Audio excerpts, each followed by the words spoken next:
La serie de sermones que vamos, o charlas, yo nunca me gusta el sermón porque el sermón es algo que yo le digo a ustedes, pero charla es algo que yo y ustedes conversamos. La serie de charlas va a estar basada en el Salmo 119, y para que ustedes se familiaricen con lo que vamos a hablar, yo les sugiero que abran sus Biblias allí vamos a comenzar y a poner un ancla en algunos versículos.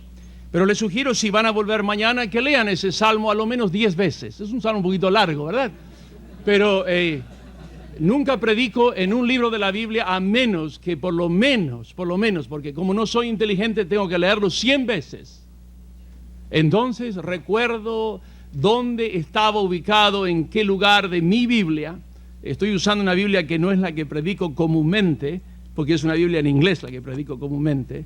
Y no están los pasajes familiares a mis ojos, y es bastante difícil y tengo miedo de poner el dedo en algo que no es donde yo quería ponerlo. Pero en mi Biblia, que es vieja, y la abro así y se abre sola. Aparte de eso, tengo una computadora chiquitita al lado del púlpito que aprieto y sale el versículo, de tal manera que lo tengo en hebreo, lo tengo en griego y en inglés. Y charlamos en la iglesia. Saben cuándo empiezan, pero no saben cuándo terminan. Es una iglesia fantástica. La serie que vamos a comenzar, les voy a preparar su mente para que piensen lo que vamos a hacer. Va a ser en el Salmo 119, un salmo que muchos dicen David escribió, otros dicen otros autores, y para mí, contemplando lo que este escritor hizo en el Salmo 119, y contemplando lo que la Biblia dice acerca del gran escriba Esdra, para mí tengo la impresión de que fue un escriba de la calidad y de la altura de Esdra que lo escribió. Ustedes saben que está compuesto con el alfabeto hebreo. Cada estrofa comienza con una letra en orden cronológico del alfabeto hebreo, y es una maravilla nunca imitada en el mundo secular. Los tópicos que he elegido en el Salmo 119 han sido elegidos en los aeropuertos. De ahí saco mis mensajes. Como yo tengo también un registro de la radio de locutor, y eso lo uso para protección, yo llevo un micrófono muy chiquito que es una lapicera, pero es un micrófono. Lo aprieto y converso, y no para tomar datos porque es ilegal, ¿verdad? Decir, usted dijo esto y esto, pero viajo mucho y viajo mucho solo. Entonces me entretengo, me siento al lado de la persona que se sentó y le digo, ¿y a usted qué le parece cómo yo podría modificar mi carácter? Y me mira el Señor, ¿no? Como y a este tío lo tengo que aguantar por 3 horas, ¿no? y el Señor me pone buenos acompañantes, que he tenido buenos títulos, así que he tomado ideas de lo que el mundo piensa acerca de cómo modificar nuestro carácter. Allí en la hoja de bosquejos he elegido 5 conversaciones que he tenido. Una, cómo modificar el carácter. La otra es cómo vivir con criticismo. Le dije una vez a un señor, le dije, usted me parece que es abogado. Me dije, eso soy. Le dije, dígame, ¿su señora lo critica a usted? Usted no sabe. Y le dije, ¿cómo vive con eso? Y dice, no, yo no vivo. Y no les puedo decir lo que me dijo, pero es increíble cómo el mundo busca soluciones en psiquiatras y en psicólogos, cuando las tenemos todas encerradas en este libro tan precioso y tan hermoso que se llama la Biblia. ¿Alguna vez ustedes se desalentaron? Me pasa a mí muchas veces, y vamos a estudiar cómo vencer el desaliento. Me acuerdo una vez estaba en New Jersey, en Newark Airport, y una señora estaba con la cabeza baja esperando que llamaran a entrar. Y yo me acerqué y le dije, señora, usted parece que está desalentada. Dice, sí, señor. Dice, alguien falleció, creo que era un hijo, y me dijo, y no tengo esperanza. Bueno, ninguno de esta gente que está al lado suyo tiene esperanza. No me diga, usted no está sola. Solamente, saqué mi Nuevo Testamento, los que creen en este libro tienen esperanza. Pero como usted no cree, lo dejo y me caminé. Y la señora se levantó y siguió detrás mío. Es bueno que alguien lo... Y donde yo fui, hasta pidió cambiarse de asiento. Y eran de 3. Así que yo le hablaba a ella, pero el que estaba en el otro lado no quería escuchar nada y miraba por la ventanilla. ¿Qué vas a mirar por la ventanilla en un avión, verdad? Pero, ¿cómo vencer el desaliento? ¿Cómo evitar la hipocresía? La hipocresía es una palabra griega que significa artista. ¿Cómo ser un artista, verdad? ¿Cómo evitar ser un artista? Ser algo que usted no es y ser real con la vida.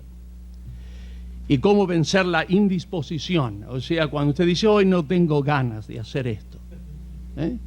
Muchas veces uno tiene una bueno, no lo puedo decir en español, pero uno deja las cosas para el otro día.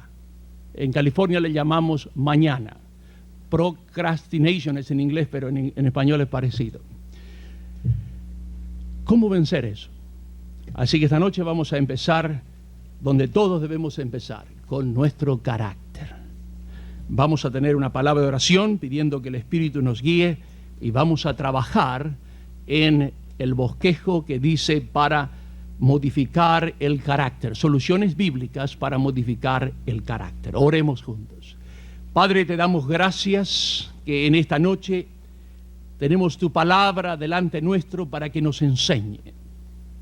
Y tenemos el Espíritu Santo para que nos hable a través de tu palabra.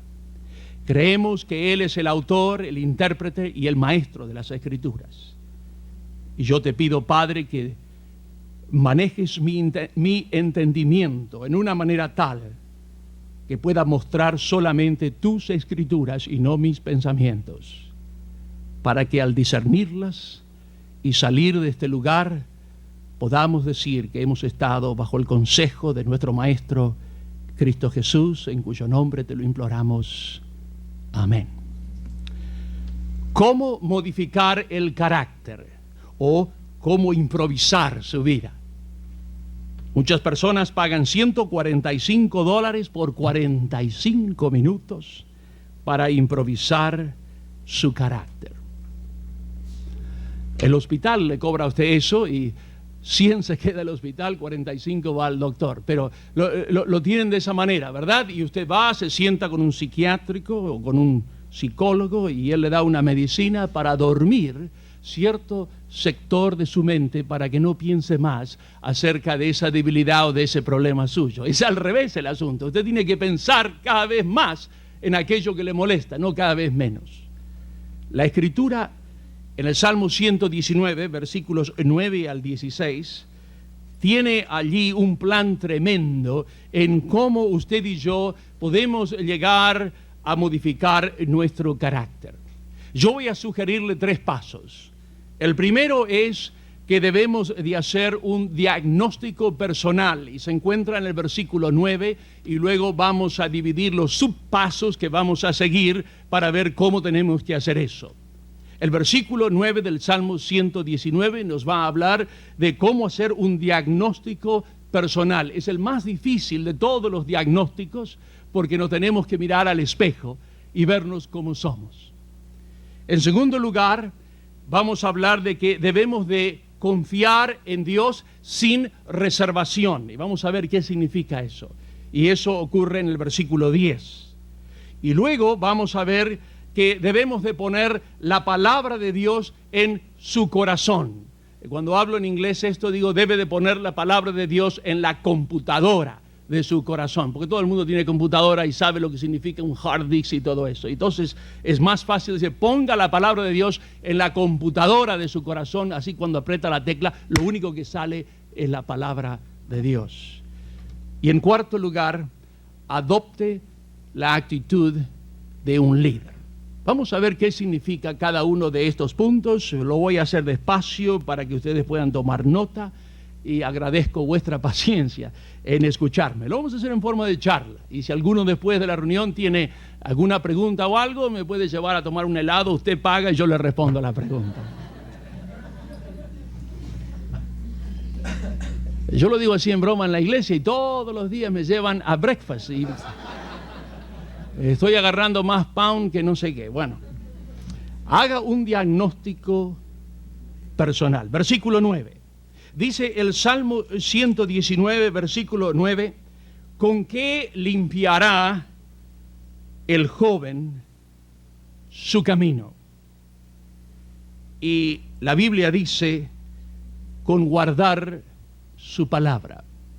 El original va un poquito más profundo. Usa en el verbo guardar lo que llamamos en el hebreo el acento enfático, puesto por los árabes en el idioma hebreo después de escrito, pero significa que debemos darle un énfasis a este verbo. Guardar tu palabra significa más que tenerla en la memoria, significa examinarla, llegar a tener una examinación por la palabra de Dios. Haga un diagnóstico personal comparándose no con su esposa, no con su esposo, no con otro muchacho, no con otra chica, no con otra nación o cultura, comparándose exclusivamente con la palabra de Dios. ¡Wow! Es fácil que yo me compare con mi esposa y digo, yo soy más alto que ella. Tal es así que hoy fuimos a la tienda y ella no veía dónde estaba el café y yo desde arriba, allá está, lo vi. No le hablo de que se compare con un individuo, no le hablo que se compare con otra persona, le hablo que se compare con aquello que es más alto que yo, la palabra de Dios. ¿Y qué es lo que Dios quiere que yo examine en mi diagnóstico personal? 3 cosas. A, yo debo de examinar mis pensamientos. Fíjese lo que dice Proverbios, capítulo 23 del libro de Proverbios y versículo 7. Un diagnóstico personal. A, examine sus pensamientos. Proverbios, capítulo 23, versículo 7. Porque cuál es su pensamiento en su corazón, tal es. No hay escape. En la manera que usted piensa en su corazón, esa es la persona real que hay dentro suyo. Haga un diagnóstico personal. Cuando usted está solo y nadie lo ve y nadie lo puede juzgar y no tiene vergüenza de nadie, cuando usted está solo, ¿qué es lo que usted está pensando? ¿Qué es lo que hay dentro de su corazón? El pensamiento personal. B. Efesios capítulo 4, versículo 29. Examine su conversación. ¿Con qué limpiará el joven su camino? Con tomar la palabra de Dios y reflejarla en su vida como si fuera un espejo. Primero, debe de examinar sus pensamientos. Segundo, debe de examinar su conversación, su vocabulario. Dice Efesios 4:29, ninguna palabra corrompida salga de vuestra boca, sino la que sea buena para la necesaria edificación, la necesaria manera de ayudar a otro, a fin de dar gracia a los oyentes. Fíjese de nuevo el versículo. Dice, ninguna palabra corrompida. Es una palabra fuerte, bien fuerte. Ninguna palabra corrompida salga de vuestra boca. Y Jesús explicó que el vocabulario de un individuo no sale de la cultura donde el individuo crece. El vocabulario de un individuo no depende de dónde el individuo nace, depende del corazón del individuo. Porque dentro del corazón, dice Jesús, salen las malas cosas. Por lo tanto, haga un diagnóstico personal. Primero, examinándose en sus pensamientos. ¿Qué es lo que yo estoy pensando? Sea real con usted. ¿Qué es lo que yo quiero para mi vida? ¿Qué es lo que a mí me complace en mi vida? En segundo lugar, examine su conversación. ¿Cuál es la manera de comunicarse? ¿Cuál es la manera de hablar? ¿Por qué dice usted lo que dice? Es importante que hagamos una pausa en la trayectoria de todos los días y meditemos en forma definida acerca de esto. C, A, B, C. Examine su conducta. En el libro de Santiago, en el capítulo 1 y en el versículo 22, encontramos una exhortación así. Dice, pero sed, y aquí hay una palabra española castellana bien antigua, sed hacedores, no la usamos más, a lo menos en Argentina no la usa nadie más, sed hacedores. La palabra hacedor viene de una palabra latina que es una medida en física de energía, de la palabra ergo. Sé productores, dice, sé hacedores de la palabra y no tan solamente oidores, sé productores, practicad la palabra y no solamente escucharla. Un diagnóstico personal, cómo cambiar y modificar nuestro carácter. En primer lugar, ¿cuáles son sus pensamientos? Examínelo. En segundo lugar, ¿cuáles son la actitud, en qué manera usted se relaciona con otra persona en su conversación? Y en tercer lugar, ¿cuál es su conducta? Yo sé que en Texas esto no ocurre, pero en California tenemos cada loco que usted no se imagina. No en el hospital, están sueltos, eso es lo peor. Lo mejor del caso que vienen a la iglesia. Y si el pastor no está preparado, lo vuelven loco, ¿verdad? La teología es una ciencia en donde se discierne teología, Dios, guía el estudio de Dios, una ciencia de discernir a Dios. Pero desgraciadamente muchas personas juegan con ello. Y California parece que fuera el centro, o al menos mi iglesia parece que fuera el centro de todos los que piensan del otro lado y aparecen ahí en la iglesia. Y yo siempre, para poder acostarme tranquilo los días domingos, después de 3 servicios, en la noche tengo un servicio donde yo respondo preguntas por lo que dije a la mañana. Así que si alguno se enojó, o alguno no se dio cuenta de lo que dije, o alguno cree que estoy mal, ahí viene a la noche, ahí tiene su micrófono, él puede hacerme la pregunta y yo le respondo. Si estoy mal y que me equivoqué. Hay individuos que creen cierto aspecto de la doctrina en soteriología, o sea, en la salvación, que nunca pueden llegar a creer. Dicen, bueno, si Dios no me hace creer, yo no puedo creer. Y juegan como si fuera el huevo y la gallina. ¿Quién nació primero, el huevo o la gallina? Y bueno, si Dios no me empuja, no creo. Y si no creo, Dios no me empuja. Y así están todo el tiempo. Y mi solución es, lea la Biblia. Y que vayas a su casa y lea la Biblia. ¿Dónde empiezo? ¿Dónde empieza la Biblia? ¿Dónde empieza? En Génesis. Vaya, empieza en Génesis. Y dice, ¿y dónde termina? ¿Dónde termina? En Apocalipsis. Ahí termina. Y todo eso, léalo.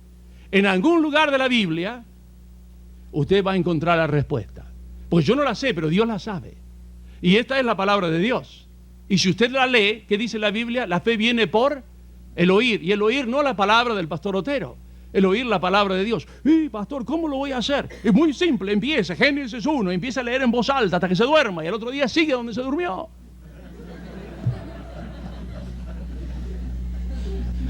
Sí, pero el problema de esos individuos no es que no entienden. Es que son hipócritas y no tienen una conducta de producir lo que la palabra de Dios dice. Y agarran a pastores que no están entrenados en el campo de la psicología y los vuelven locos, pobrecitos.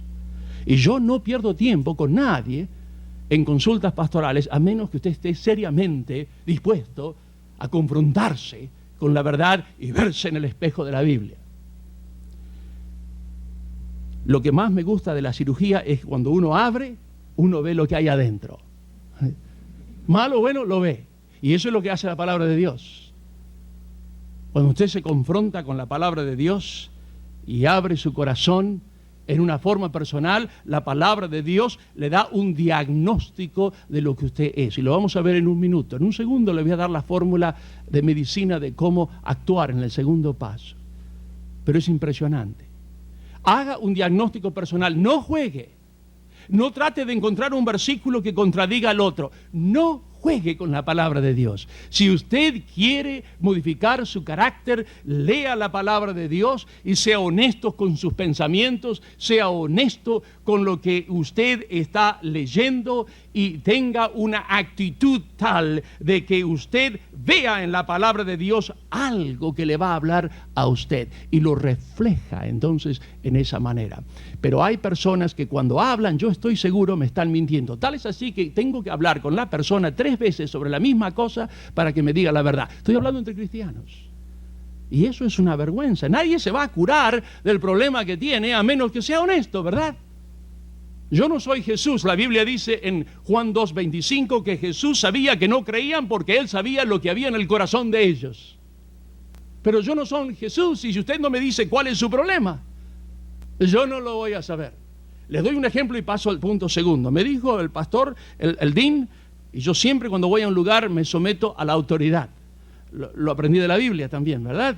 ¿Se acuerdan de ese oficial romano que fue a Jesús y por la cura de alguien y Jesús le dijo, bueno, ¿cómo vienes a mí? Dice, pues tú eres un hombre de autoridad, tú dices lo que quieres y yo lo sigo. Yo cuando voy a un lugar salgo de mi capilla, voy y me someto bajo otro. El dean me dijo, puede estar hasta las 9, así que ustedes quédense, cierren las puertas, que nadie se vaya hasta las 9.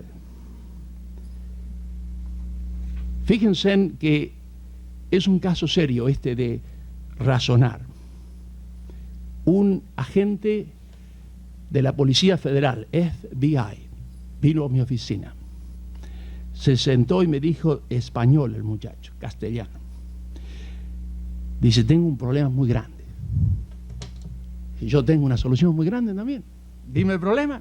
Mi solución siempre es más grande que tu problema. Porque la Biblia dice que la gracia de Dios es más grande que cualquier pecado que existe en el mundo, ¿verdad? Y yo lo creo. Entonces, ¿cómo lo creo? Tengo los oídos entonces y las antenas paradas escuchando, la lapicera en un costado, el grabador en el otro, a ver qué me va a decir el tío este. Yo creía que era un asunto delicado, un asunto profundo. No. Dice, ¿te conoces San Francisco? Sí, conozco San Francisco. Dice, ¿conoce que hay muchas prostitutas en San Francisco? Por todos lados hay prostitutas. No en San Francisco solo, en Samaria, en Gomorra, en todas partes, en todos lados hay prostitutas. Es una cosa nueva. Es la profesión más antigua de la Biblia.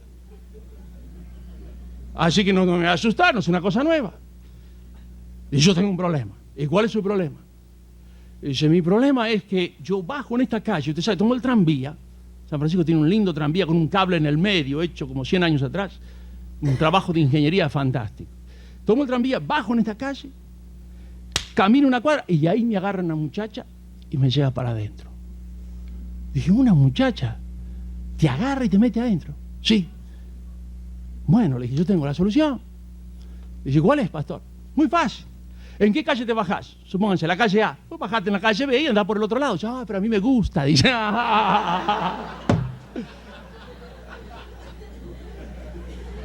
¿Se da cuenta? Usted no puede jugar con la Biblia. Y lo primero que debe hacer para modificar su carácter es hacer un diagnóstico personal. Un diagnóstico personal. Examine sus pensamientos. ¿Qué es lo que le gusta? Y si lo que a usted le gusta está contrario a la Biblia, pídale a Dios que le dé gracia que usted lo pueda rechazar. Porque hasta que usted no llegue a ese punto, no hay fórmula, no hay medicina y no hay droga que lo cure. Punto número 2. Confíe en Dios sin reservación. Punto número 2 en el bosquejo, Salmo 119 y ahora versículo 10. Confíe en Dios sin reservación. Dice así la palabra de Dios. Con todo mi corazón. Ahora también tengo que decirle, porque en California hay cada cosa.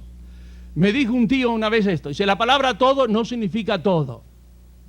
Es como si yo le digo si usted me dice a mí, bueno, yo no soy de pelo negro, bueno, ahora soy de pelo blanco casi, yo no tengo ojos oscuros, yo tengo ojos claros. Estamos locos. Dice, la palabra todo no significa todo. La palabra todo significa todo. Con todo mi corazón te he buscado. Confíe en Dios sin reservación. Es decir, usted tiene que descartar cualquier otra posibilidad. Le voy a mostrar cómo Jesús lo enseñó.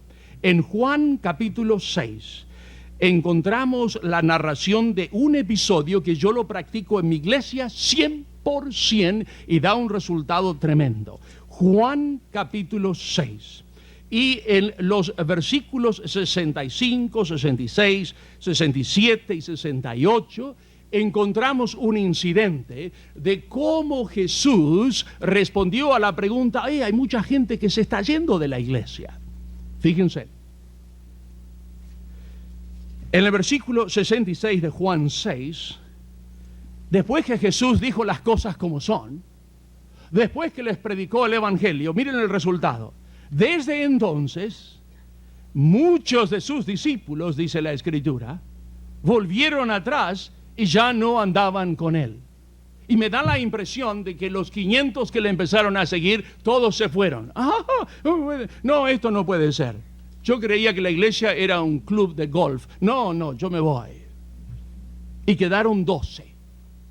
Los 12 cerca de Jesús. En el versículo 17, Jesús los miró a los 12 cara a cara y le dijo a ellos: ¿queréis acaso iros también vosotros?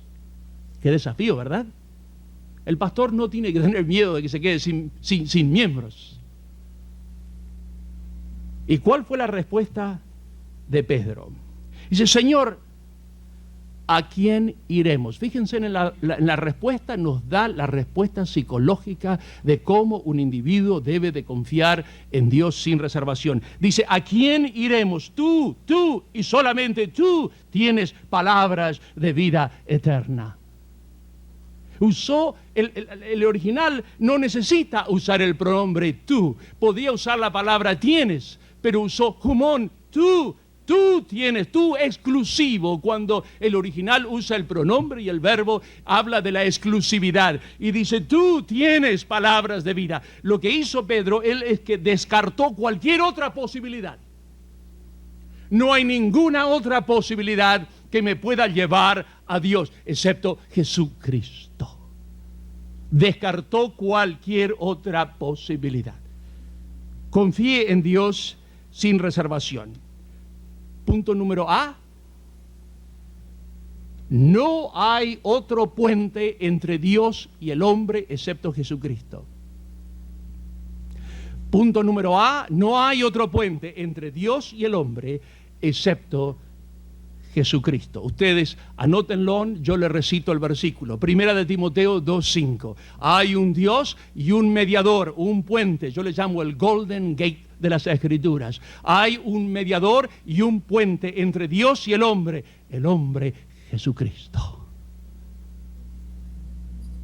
Si confíe en Dios sin reservación, descarte cualquier otra posibilidad. La iglesia no es el puente para llevarlo al cielo. El pastor no es el puente para llevarlo al cielo. Los diáconos no son el puente para llevarlo al cielo. Sus obras no son el puente para llevarlo al cielo. Descarte cualquier otra posibilidad. La única posibilidad es Jesucristo. Y ustedes saben, me hicieron un juicio por decir esto en la radio en inglés. Uy, cómo me gusta eso.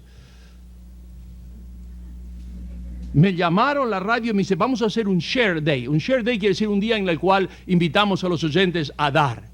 Dice: y medí tus palabras porque necesitamos 10 millones. Ahora voy a hacer un trabajo tremendo. Y inocente, agarré y compartí con los oyentes la obra que Dios está haciendo en Colombia por nosotros. Yo no estoy en Colombia, pero tengo un ejército de hombres trabajando en Colombia haciendo mi trabajo. Y dije: el secreto de mi trabajo fue que un sacerdote de Salamanca, que son los que estudian más lenguas y que sabía árabe y hebreo, nos hicimos muy amigos. Él comprendió que Jesucristo era el único puente entre Dios y el hombre, porque la Iglesia Católica, desgraciadamente, no lo sabe. O si lo sabe, no sabe cómo decirlo. Y los católicos de New York ya mandaron un abogado a la radio diciendo que es ilegal decir que la única persona que puede llevarnos al cielo es Jesucristo. Hoy, como estoy esperando ese juicio en la corte. Porque quizás Dios quiere salvar al juez, ¿verdad? Yo estoy tranquilo porque no tengo que pagar nada, la radio lo paga, así que no hay problema. ¿Se dan cuenta? Cuando usted toma esa determinación, un mundo que usted no espera está en contra suyo. Porque el mundo le da todo lo mismo. Cuando la gente dice, bueno, uno basta que vaya a la iglesia, voy a cualquier iglesia. No, no, cuando Jesús se bautizó, no fue a cualquier persona. Fue a la persona autorizada para bautizarlo en su tiempo, en su dispensación, que era Juan el Bautista. Él no fue a cualquiera. Confíe en Dios sin reservación. Jesucristo es el único medio. Segundo, o B, no hay otro libro que pueda informarle a usted acerca de usted y Dios, excepto la Biblia. No hay otro libro que pueda informarle a usted acerca de usted y de Dios, excepto la Biblia. Y se lo voy a mostrar. Segunda de Timoteo, capítulo 3, un versículo muy conocido. Segunda de Timoteo, capítulo 3 y versículo 16. En este versículo 16 de Segunda de Timoteo, el apóstol Pablo le da 4 recomendaciones a Timoteo de cómo usar las Escrituras. Yo lo voy a leer el versículo y después se lo voy a poner el versículo en forma como un doctor hace en medicina. Y van a ver qué fácil que es. Segunda de Timoteo 3:16. Dije que no hay otro libro que pueda darle información acerca de usted y de Dios excepto la Biblia. Toda la Escritura es dada por Dios por su aliento, dice la Biblia en español, inspirada, también lo dice así en inglés, y útil. Me hubiera gustado que en español hubiera dicho, y es útil, el verbo enfático, y es útil para, y aquí está el remedio. La palabra es enseñar, y la palabra es una palabra de la cual también nosotros usamos la palabra doctrina. Y la doctrina es la palabra que yo le llamo el estándar. Ustedes se acuerdan en Hechos 2, versículo 41 en adelante, que 3,000 personas fueron salvas, y la Biblia dice que permanecieron en la doctrina de los apóstoles. Si la doctrina es algo que debemos de tener, alguien que no tiene doctrina es alguien como jelly, ¿no es cierto? Que no tiene forma, que el viento y cualquier cosa lo lleva para cualquier lado. Pero cuando usted tiene una doctrina, es una persona que está firme, ¿verdad? Es lo primero que yo enseño a los recién convertidos en nuestra iglesia, la doctrina de Jesucristo, la doctrina de los apóstoles. Dice que la Biblia es buena para enseñar, el estándar, para redarguir. Si usted está casado, no le gusta que su esposa redarguir a usted todo el tiempo. Pero redarguir, ¿sabe lo que es? Es un diagnóstico. Es decirle donde usted está mal. Cuando usted lee la Escritura y usted dice, oh, yo tengo que pagar las taxas, pero ahora puedo hacer esto y nadie lo sabe, y lo embromea al gobierno, la Escritura dice, no, no puede hacer eso, porque dele a César lo que es de César y a Dios lo que es de Dios. ¿Se da cuenta? Le da a usted una examinación, le da un diagnóstico de lo que debe ser, para redarguir, para corregir. Corregir es medicina. Cuando usted va al doctor, el doctor le da un diagnóstico y le dice, usted está enfermo de esto y de esto, ahora vamos a corregir eso y le voy a dar esta medicina para que complementen su sangre toma su vitalidad y comienza a invadir la zona que está enferma, y dentro de un poco los soldaditos de la sangre le curan todo lo que usted tiene. La medicina no lo cura, es la sangre que lo cura a usted.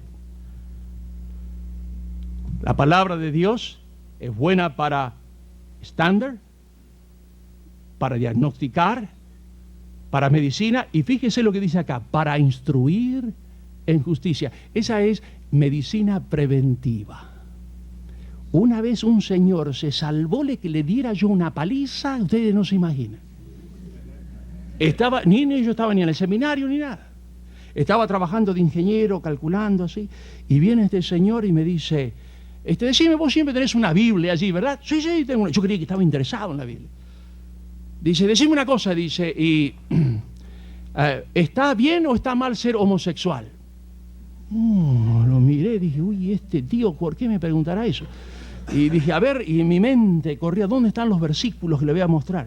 Y sin darme tiempo a abrir la Biblia, me dice, decime, ¿está bien o está mal? Y yo le dije, está mal. Y me dijo, ¿vos alguna vez lo probaste? Ahí lo hubiera agarrado del pescuezo. Y era chiquito el tío así que lo podía.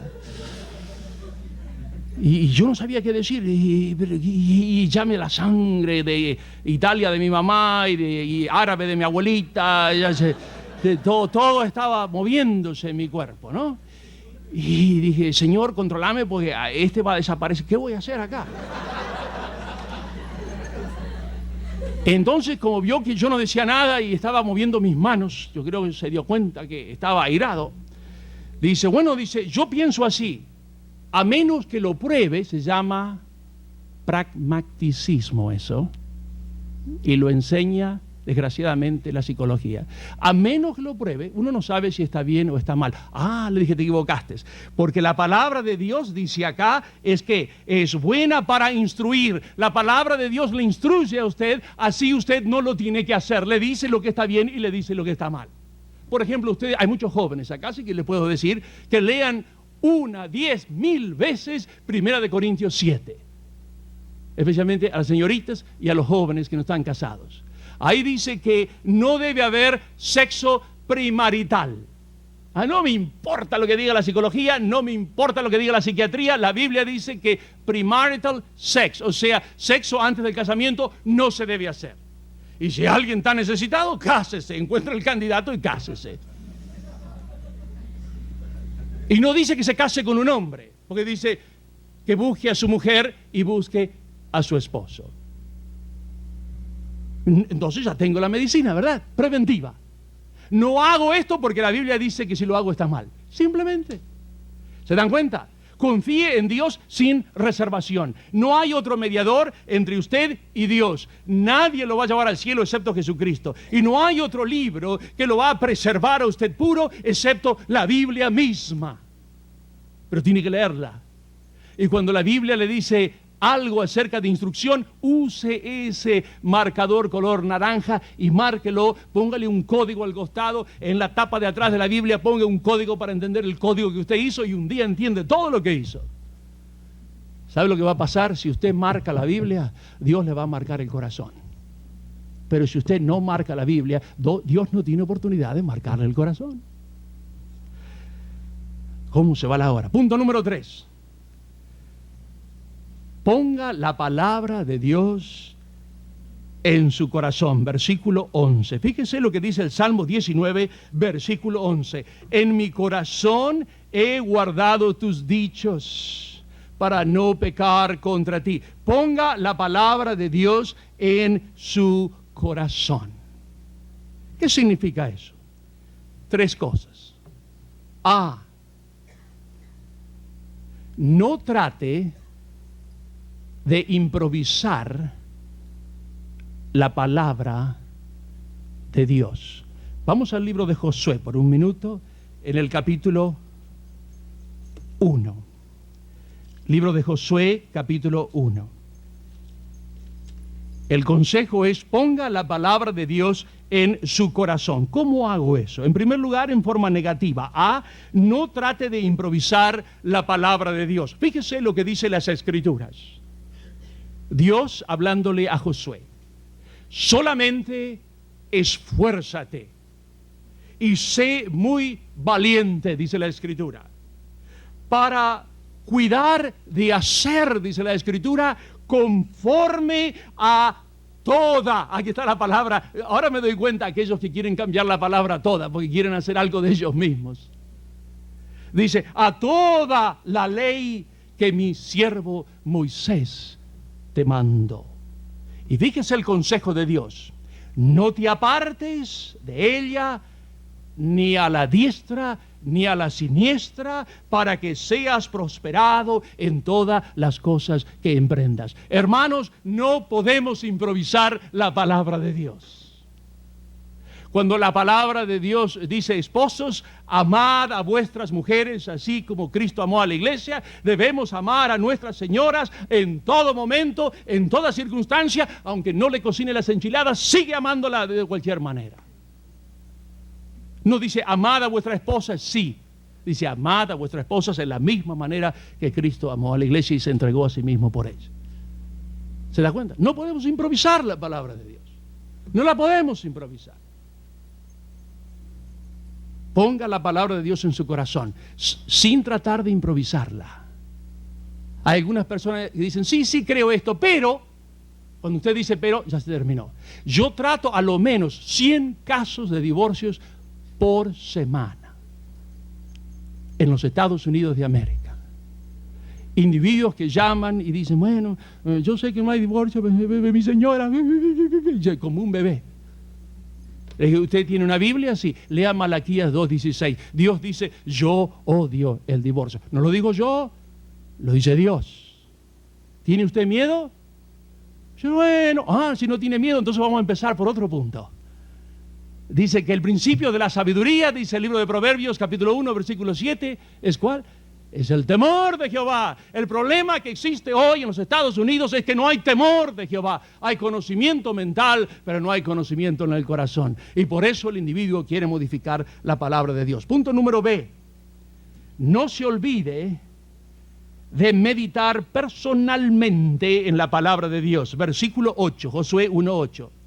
Dice, nunca se apartará de tu boca este libro de la ley, sino que de día y de noche meditarás en él, para que guardes y para que hagas conforme a todo lo que en él está escrito. Vamos a pensar un segundo en la palabra meditar. Nosotros, estudiantes, piensen en esto. Ahora están estudiando. Y cuando el profesor le da una tarea, ustedes estudian un punto teológico, o un punto práctico, o una palabra griega, están estudiando. Eso no es meditar, están estudiando.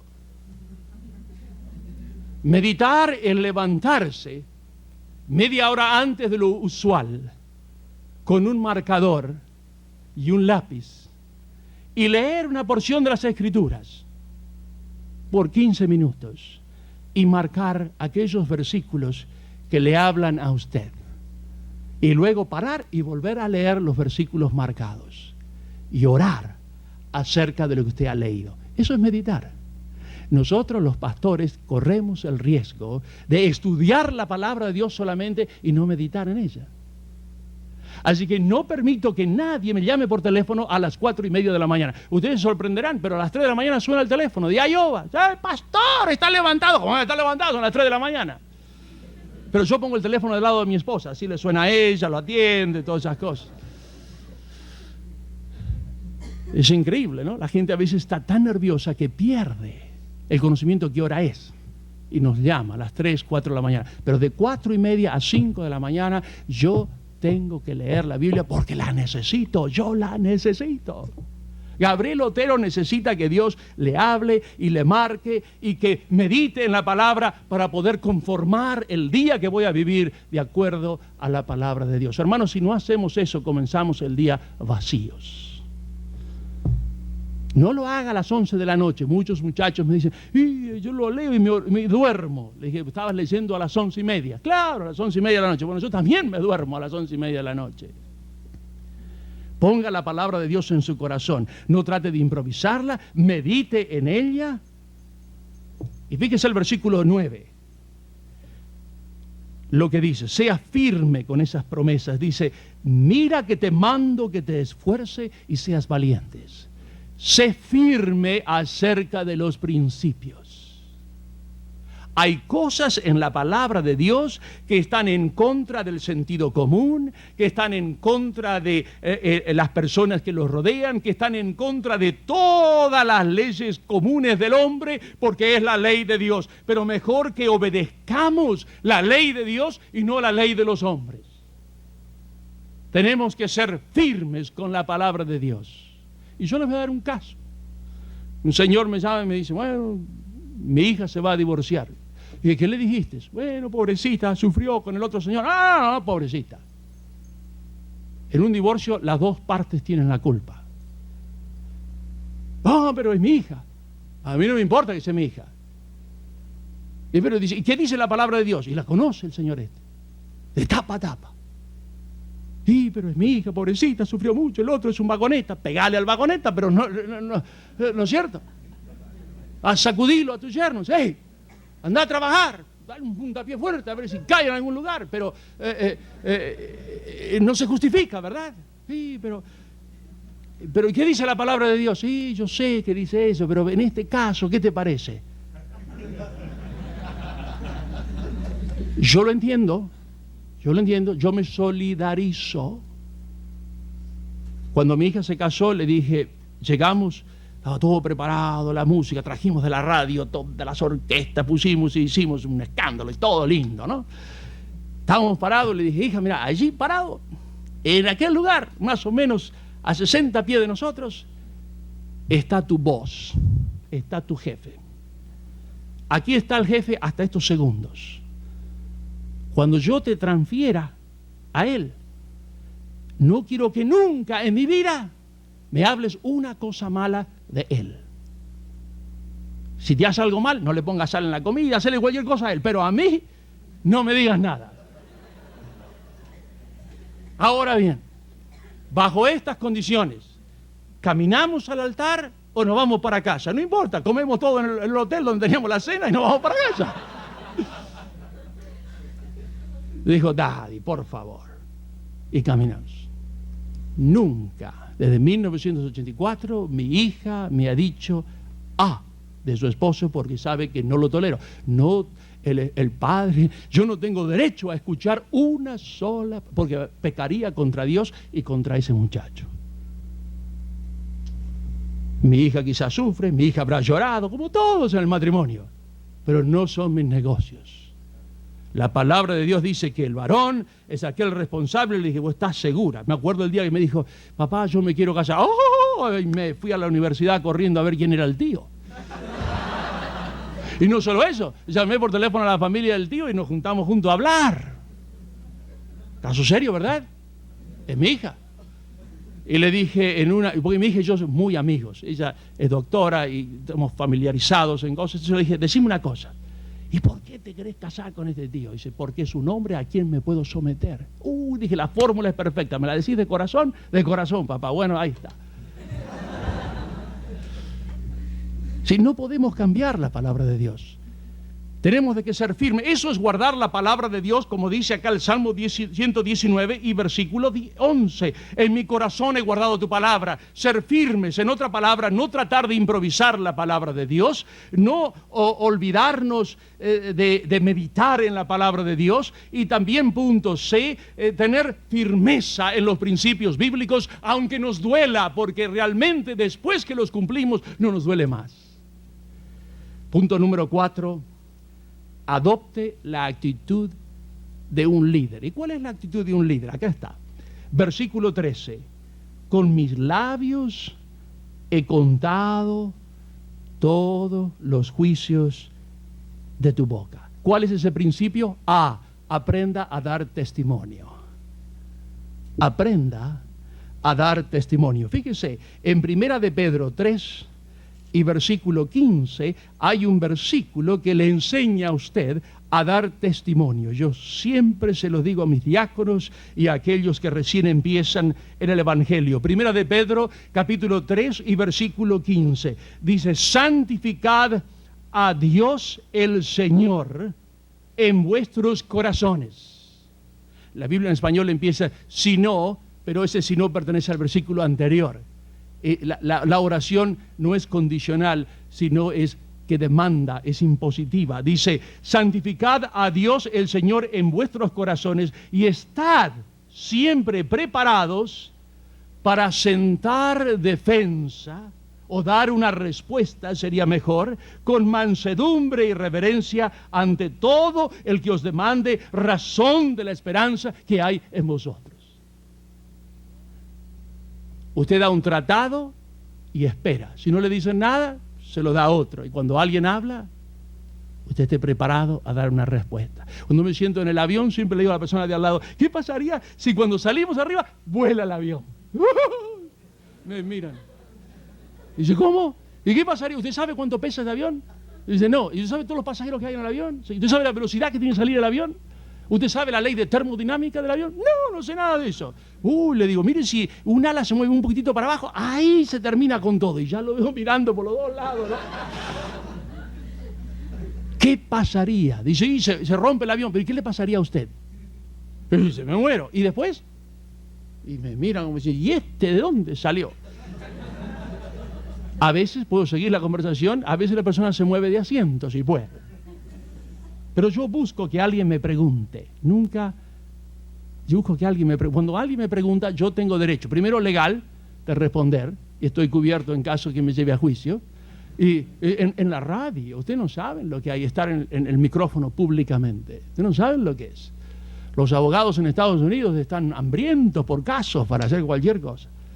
Pero yo entonces tomé clases con abogados, tenemos 10 abogados en la radio, tomé clases con ellos, mi vocabulario, cómo lo tengo que decir, qué tengo que hacer. Y dice la Biblia que debemos de ser astutos como la serpiente también, ¿no es cierto?, para saber dirigirnos. Y siempre hago preguntas. Sí. Aprenda a dar testimonio. Versículo 14 dice así: me he gozado, Salmo 119, versículo 14, me he gozado en el camino de tus testimonios. Por lo tanto, aprenda a deleitarse en Dios. Aprenda a deleitarse en Dios. Ustedes se acuerdan Romanos 8:28, ¿verdad? Romanos 8:28 dice que a los que aman a Dios, todas las cosas que le suceden le ayudan para bien. Alguien lo llama a usted por teléfono y le dice: pastor, mi bebé se murió. Pastor, hubo un accidente. Una vez me llamó un doctor, hubo un accidente de motocicleta y 2 jóvenes, 12 años de edad, murieron. Vos venís al hospital rápido, me dice, porque ahí están esa gente desesperada, esperando una respuesta, y se murieron los 2 en la sala de cirugía. Nosotros salimos por una puerta, vos te pones el delantal blanco y les decís lo que tenés que decir. Increíble. Aprendan a deleitarse en Dios. Muchas veces cuando todo nos va bien, sí que podemos cantar como lo hicimos esta noche. Qué hermoso canto, ¿verdad? Esta noche. Pero cuando Dios brinda cosas en nuestra vida para que podamos crecer en paciencia, ¿verdad? Porque sin la prueba no hay paciencia, ¿verdad? Para que podamos crecer en paciencia, ¿cómo reaccionamos? Dice: aprenda a deleitarse, a gozarse en el camino de sus testimonios. Recuerde de marcar Romanos 8:28 en esa.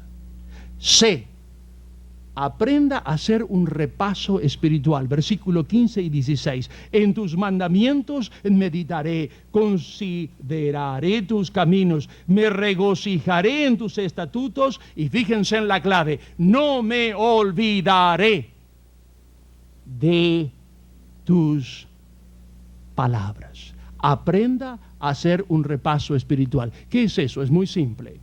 Cuando usted se va a acostar, piense: si yo comparo el día de hoy con la Escritura, ¿cómo estaría la balanza?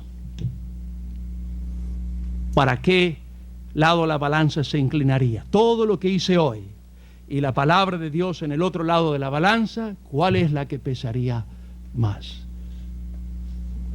Hermanos, sí se puede modificar el carácter.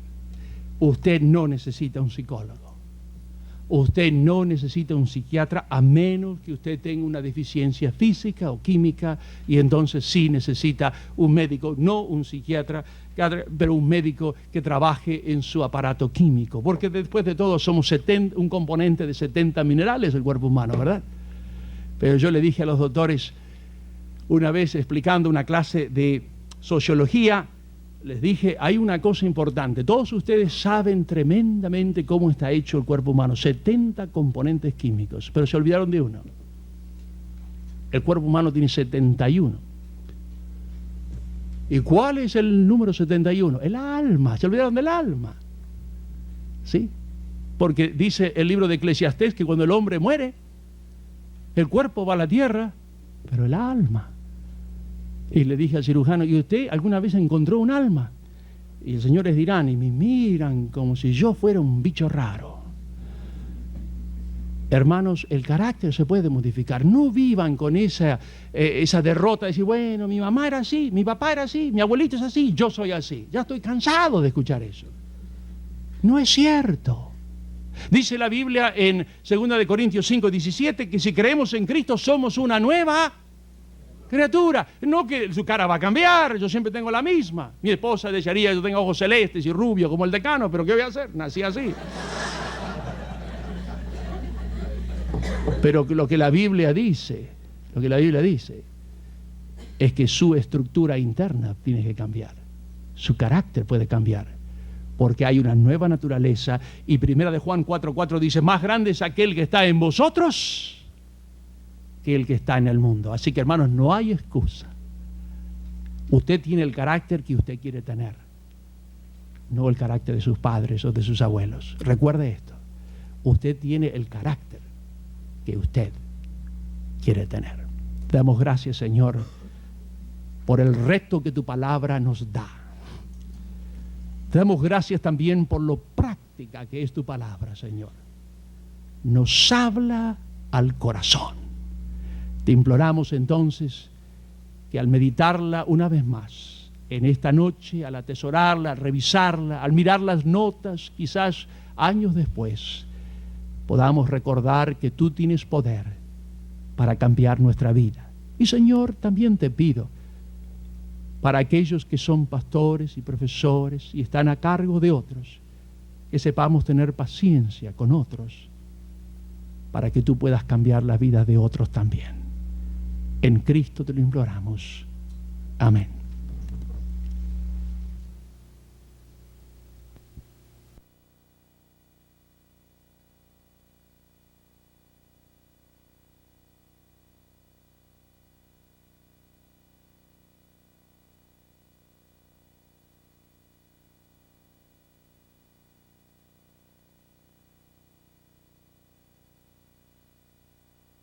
Gracias, hermanos, y para mí es un grato privilegio, vuelvo a repetir, el estar en este lugar. Parece que los días son tan largos porque como no tengo obligación de tomar decisiones o enfrentar cosas que están sucediendo, es un placer ver a otros tener que trabajar y yo gozarme de hablando con ustedes. He tenido una buena charla esta tarde, casi cada media hora. Uno de ustedes vino a hablar y consultar conmigo y les agradezco. Una vez más, mi estación de radio y el presidente quiere estar seguro que yo tengo el ticket de vuelta para Oakland, California, y estuve hablando con el presidente por largo tiempo esta tarde a través y con el teletipo que tengo instalado en mi oficina allí en donde descanso, y había varias decisiones a tomar, pero la mayor es que quieren estar seguros y tranquilos que a mi esposa no le gusta el valle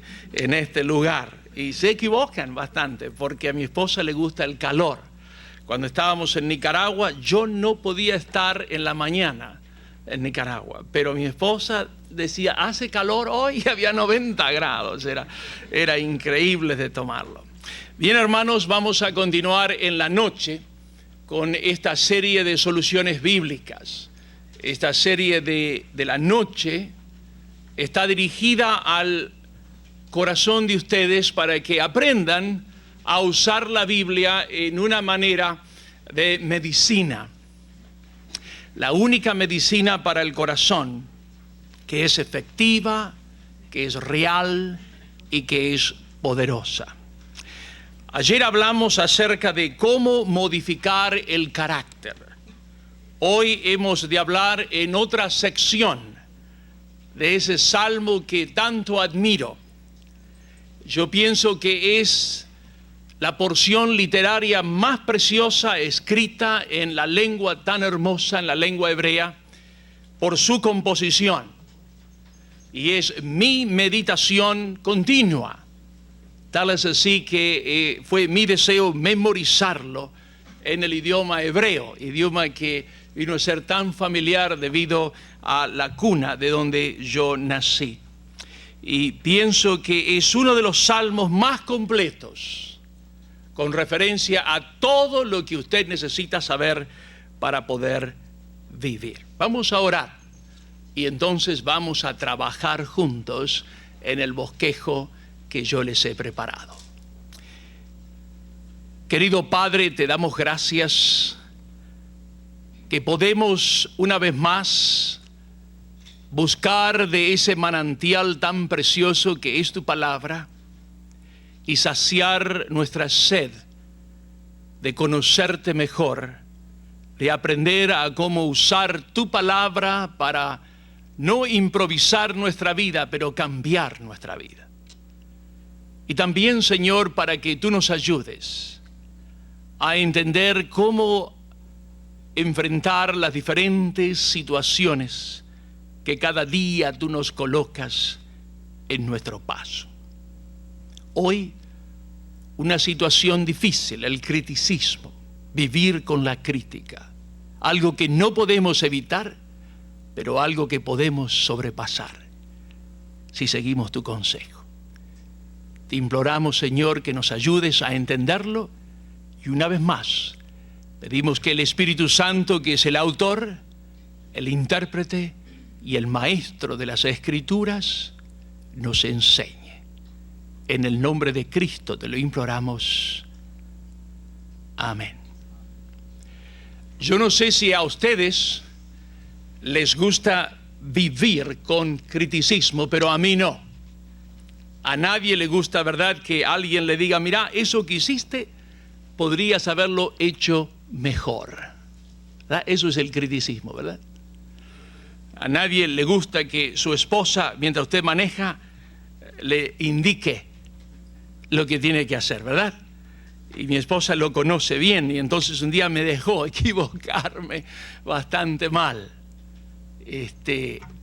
Yo iba con la secretaria de mi pastor, que era el decano del seminario donde yo estaba estudiando, y mi esposa sentada al lado mío, ella atrás, y teníamos que ir a cenar a la casa de mi pastor, éramos muy amigos. Y yo sabía que vivía en las montañas de Oakland, bien alto, ¿verdad? Y sabía que tenía que tomar la avenida Lincoln, pero de alguna manera, hablando lo que sea, me equivoqué. Pero a nadie le gusta decir, me equivoqué, ¿verdad? Y tomé la carretera sur. Y miro el letrero y veo que dice San Leandro, 10 millas ya más lejos del lugar donde tenía que doblar. Entonces miré por el espejito a ver si mi esposa se había dado cuenta. Y ella estaba hablando con la secretaria y dijo, oye, que viene en el primer puente, le doy la vuelta y regreso. Y vi la vuelta y miré por el espejito y sigue hablando. El asunto va fantástico. Y bajo en la carretera y regreso, y mi esposa dice, doy gracias a Dios que te diste cuenta que estabas equivocado. Es bueno cuando la esposa lo conoce a uno, ¿verdad? Vamos a estudiar en la palabra de Dios cómo podemos aprender a vivir con algo que es indispensable para poder corregirnos. En lugar de tomar el criticismo como algo negativo, les voy a invitar a que lo tomen como algo positivo. Y esto les va a servir mucho a ustedes jóvenes que van a estar en el ministerio, para cuando los diáconos o los ancianos de la iglesia le digan, pastor, quizás podríamos hacer esto de esta otra manera, porque lo que usted hizo no corresponde realmente, no está tan bien, ¿verdad? Y alguien quiere improvisar su tarea. Yo les voy a recomendar 5 pasos que están escritos allí en el bosquejo. El primero es que debemos de concentrarnos en nuestras propias faltas. Y si usted tiene su Biblia, puede abrirla en el Salmo 119. Salmo 119, y vamos a mirar la porción que comienza del versículo 41 al versículo 48. Leyendo el versículo 41, la Escritura nos invita a concentrarnos en nuestras propias faltas. Dice así la Escritura en el Salmo 119, versículo 41. Venga a mí, dice el autor del Salmo, y recuerden que a mí me parece que es Esdras, venga a mí tu misericordia, oh Jehová, tu salvación conforme a tu dicho. La palabra misericordia es la clave del pensamiento. Y la palabra misericordia significa, a través de la Escritura, que Dios se reserva de darnos lo que nosotros merecemos. Merecemos el juicio de Dios, merecemos quizás una disciplina dura de Dios, y sin embargo Él tiene misericordia. Él se reserva de concedernos, de darnos aquello que merecemos, se refrena. Jeremías lo conocía bien porque en Lamentaciones capítulo 3, versículos 22 y 23, ¿se acuerda? Él dice, es por las misericordias de Dios que no estamos consumidos. Sus misericordias se renuevan cada mañana, o como dice el hebreo, con la salida del sol, a las 6 de la mañana en el tesoro y precioso territorio de Judea. Concéntrese en sus propias faltas. Voy a darles un ejemplo bíblico para que se den cuenta qué significa concentrarse en sus propias faltas. En el Evangelio según San Juan, en el capítulo 4, Jesús entabló una conversación con una señora. Esta señora tenía ciertas dificultades morales. Conocía las Escrituras desde el punto de vista samaritano. Y ustedes recuerdan que los samaritanos eran una mezcla de mitad y mitad judíos y mitad gentiles. Pero esta señora conocía, por lo menos por la lectura que yo le di al capítulo 4 de Juan, conocía intensamente la ley judía. Y Jesús comienza a conversar con ella buscando una conversación, le pide agua, ¿se acuerdan? Y la señora entonces le dice la imposibilidad, y Jesús le dice que él necesita agua. Ella le dice, ¿cómo puede ser que un judío habla con un samaritano? Y eso me da también la idea psicológica que Jesús se parecía a un judío, porque ella no le preguntó si era judío, ¿verdad? Ella dice, yo no puedo darle a un judío. Ella se dio cuenta que era un judío. Y la conversación sigue, y Jesús le va más profundo del agua común y le empieza a hablar de algo espiritual, y parece que hay vida interna allí. Fíjense, llegamos al versículo 16, y entonces Jesús penetra en un problema tremendo de esta mujer y le dice en el versículo 16, ve, imperativo el verbo, ¿verdad? Ve y llama a tu marido y ven acá. Ahora comienza la reacción de esta señora.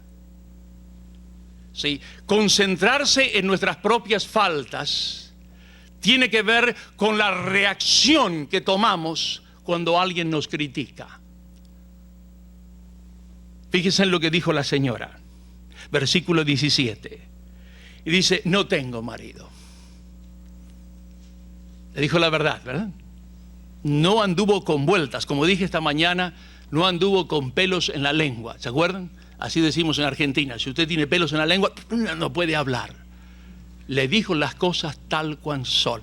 Mi padre, que era del sur de España, decía, llama al pan, pan, y al vino, vino. No me cuentes otra cosa más que la verdad. Le dijo la verdad. Dice, llama a tu marido. Dice, no tengo marido. Jesús le dice, bien has dicho, no tengo marido, porque 5 maridos has tenido, y el que ahora tienes no es marido. En California le llaman a esto compañero de vida. Dice, este es mi compañero de vida, es decir, alguien que vive con ella. Satanás es tan astuto que quiere pintar el pecado del adulterio y de la fornicación en ese estilo de palabra tan suave, ¿verdad? Un compañero de vida.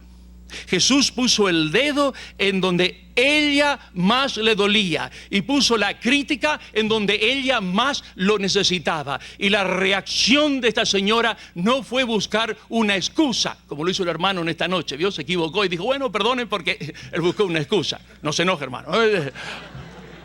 ¿Se da cuenta? Al pobre hermano lo pusieron aquí en el medio, y él entonces, como alguien le pasó un papel y faltaba un grupo a anunciar, ¿se dieron cuenta? Entonces él puso una excusa para que no le echen la culpa a él, le echen la culpa que faltó. Yo voy a revisar la cama cuando vaya a dormir esta noche, que no haya una bombita o algo. Lo quiero hacer bien gráfico para que se den cuenta. Hermanos, cuando un profesor nos dice el día 17 hay que entregar un papel, siempre tenemos una excusa por qué lo vamos a entregar el día 18. Acuérdense lo que le dije esta mañana, yo no admito excusas de un papel atrasado. El papel llegó atrasado, el estudiante repite la clase entera desde el principio, perdió el semestre. Concéntrese en sus propias faltas. Usted sabe dónde está su debilidad. Usted sabe dónde está su debilidad. Usted sabe cuál es su debilidad. Y no busque excusas para amparar su debilidad. Ábranlas, conféselas. Busque la misericordia de Dios. Concéntrese en sus propias faltas. Muchas personas cuando vienen al consultorio para hablar acerca de su vida, siempre dicen, bueno, esta es la manera que yo soy, pero no tiene que seguir siendo de la misma manera. Hemos confiado en Cristo Jesús, quien dice, si estáis en Cristo, dice Pablo, sois una nueva criatura. El alemán, la Biblia alemán dice, sos un nuevo bebé. La palabra griega también dice bebé, es la palabra paidón, que quiere decir, tenéis una nueva experiencia, una nueva oportunidad de vivir. Hermanos, debemos de concentrarnos en nuestras propias faltas y no ocultarlas o taparlas y dejarlas de lado.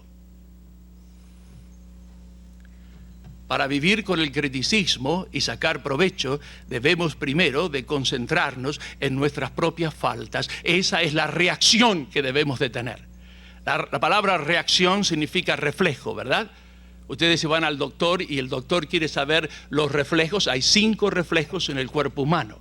Uno de ellos, el más suave, es el de la rodilla, ¿verdad? Entonces el doctor toma un pequeño martillito, lo hace sentar a usted y lo mira, y mientras lo mira lo distrae, y donde usted está distraído, para que usted no tenga atención propia, él le golpea en un lugar que él conoce, que usted tiene que reaccionar, y si no reacciona hay un peligro, está el nervio dormido o algo sucedido, y lo toca allí. Hermanos, debemos de golpear ese nervio de nuestro corazón y concentrarnos en aquellos que nos domina, en aquello que nos acosa, nuestras propias faltas. No las faltas de mi vecino, no las faltas de otra persona, mis propias faltas. Es lo más difícil de hacer.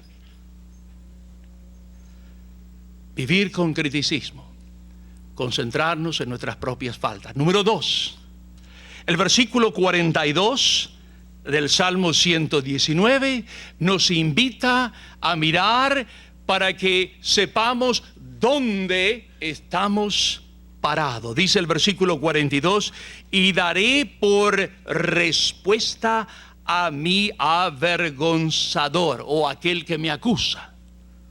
Daré por respuesta, dice el versículo 42, que en tu palabra he confiado. Sepa dónde está parado. Esto tiene que ver con nuestra acción en razón del criticismo. Usted tiene que saber dónde se encuentra parado. Y el salmista dice, y daré respuesta. Ahora vamos a ver cómo vamos a responder. Hay 2 pasajes de la Biblia que yo siempre uso para yo entender cómo debo de responder. El primero se encuentra en Romanos capítulo 12. Romanos capítulo 12. Romanos 12, y comenzando a leer desde el versículo 14. Fíjese lo que el consejo de la palabra de Dios nos dice con respecto a dar respuesta. Debemos de saber dónde estamos parados, y cuando sabemos debemos responder, y debemos de responder de esta manera. Romanos 12, comenzando desde el versículo 14. Yo voy a leer la escritura y voy a ir comentando, porque es bien difícil esto, bien difícil. Yo gasté un año enseñando esto en la radio, los días sábados en el idioma inglés, porque lleva como un año realmente en estudiar estos versículos, y creerlo no sé cuánto tiempo lleva, y practicarlo no sé, toda la vida. Hay gente que a los 60 todavía no los ha practicado. Van a verlo, dice. No es juguete la palabra de Dios. ¿Se acuerdan lo que les dije? Estamos aquí no para jugar. América ha hecho de las iglesias una cancha de golf, un lugar de entretenimiento, pero la iglesia es el lugar santo donde está nuestro Dios y debemos volver a ello. Y hermanos, ustedes tienen la oportunidad de hacer que las iglesias vuelvan cuando estén en liderato. Dice el versículo 14, bendecid a los que os persiguen. ¡Ja! Es bravo, ¿verdad? Bendecid a los que os persiguen. Versículo 14.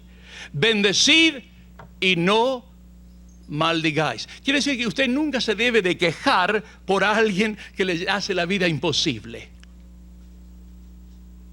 Usted no se imagina cuántas veces los cristianos violan este versículo, porque no saben dónde están parados. ¿No se imaginan ustedes, señoritas, cuántas veces los esposos están sentados enfrente mío con sus esposas y lo primero que hacen antes de hablar para una reconciliación es quejarse de su esposa en una manera terrible, en lugar de bendecir a su esposa, aunque ella sea culpable? Bendecid a los que os persiguen y no maldigáis. Versículo 15. Hay que tener sentimientos, gozaos con los que se gozan y llorad con los que lloran. Versículo 16, unánimes entre vosotros, no altivos, sino, dice, asociándoos con los humildes, no seáis sabios en vuestra propia opinión. ¿Cómo nos pega eso, verdad? No seáis sabios en nuestra propia opinión. Yo, para poder cubrirme de ello, porque la iglesia no tiene, pobrecita, manera de hablarme a mí, entonces yo dije todos los domingos a la noche, de 7:30 hasta que el último se vaya, yo me quedo en la iglesia y respondo a las preguntas que ustedes tengan por lo que yo dije a la mañana o a la noche, para que no crean que yo soy sabio en mi propia opinión y yo me puedo equivocar, pero yo creo que la iglesia debe de escuchar, ir a la casa, revisar las escrituras y volver. Pero le dije, cuando me vayan a corregir, no me tienen que decir, pastor, se equivocó, porque si me dicen así, una antena rápida se sube en mi cabeza y dice, no te equivocaste. ¿Sí? Es la defensa propia. Ustedes me tienen que decir, pastor, ¿podría ser posible que? La manera de hablar, ¿sí? Y aquí hay otro versículo que cómo lo entiendo en vista de lo que usted dijo esta mañana. Si yo los entreno para que hablen de la manera que yo quiero que hablen. Hermanos, debemos de tener que no ser sabios en nuestra propia opinión. Debemos de tener lugar que la única sabiduría, lo único absoluto, lo tengo aquí en la mano. Este es el único libro absoluto, la única opinión absoluta. Versículo 18. Si es posible, en cuanto dependa de vosotros, estad en paz con todos los hombres. Aquellos que estudian griego sabrán que esta es una oración en el tercer caso condicional. Si es posible, y yo sé que es posible, dice Pablo, tercer caso condicional del griego. Si es posible, en cuanto dependa de vosotros, no de los otros, de vosotros. ¿Se da cuenta? Muchas veces le digo a los esposos, ¿y qué? Escríbame en una hoja de papel. Un señor estaba tan enojado con su esposa que me hizo un casete, me escribió como 7 páginas de todos los defectos que tenía su esposa. Y mi esposa y yo lo escuchamos y nos asustamos. Dijimos, pobre mujer. Entonces le escribí una carta, le dije, ahora le mando 7 hojas de papel para que me escriba todas las cosas que usted hizo para evitar que su esposa sea como lo que usted me describió. Y me las mandó de vuelta. Dijo, no, yo no quiero hablar de eso. Yo quiero hablar de qué mal está mi esposa. Pero la Escritura dice que la esposa solo reacciona a lo que nosotros ponemos, los varones ponemos dentro de ella. Versículo 18, si es posible, en cuanto dependa de vosotros, estad en paz con todos los hombres. Sepa dónde está parado, que usted tiene en su mano la posibilidad de brindar paz. Versículo 19, no os venguéis vosotros mismos, amados míos, sino dejad lugar a la ira de Dios, porque escrito está, mía es la venganza, yo pagaré, dice el Señor. Hermanos, doy gracias a Dios. Yo siempre le pido a Dios que me dé gracia a practicar su palabra. Ya me dio Él la gracia de poder memorizarla, estudiarla, pero practicarla nos hace sudar, ¿verdad? Pero yo le estaba explicando hoy que mi fundamento fue una abuelita tremenda. Aunque yo ahora soy abuelo, no puedo olvidarme de mi abuelita. Mi esposa dice, deja de hablar de tu abuela porque ya tú eres abuelo. Pero ¿quién se va a olvidar de una abuela tan santa? Que gastó 3 horas por día en leerme la Biblia en el idioma árabe desde los 4 años de edad. En misioneros que vinieron a mi casa y yo los odiaba, a leer la Biblia a la tarde 1 hora, porque Argentina tiene el mismo sistema inglés, toma el té a las 4:30 de la tarde, con galletitas y tomates y todo eso, y ahí venían los misioneros a leer la Biblia y dije, ay, vienen estos rubios acá, qué cosa. Y yo no sabía que estando sentado, leyendo la Biblia con ellos, Dios estaba poniendo esa semilla de amor a las Escrituras, esa pasión que tengo por la palabra de Dios. No viene sola, viene a través del trabajo de hombres y mujeres que Dios usó en mi vida con ese énfasis. Y una de las cosas que aprendí es a no vengarme, a dejar que Dios, al contrario, a orar por aquellos que hicieron algo, porque Dios los va a castigar, dice aquí. Y para que Dios tenga misericordia de ellos.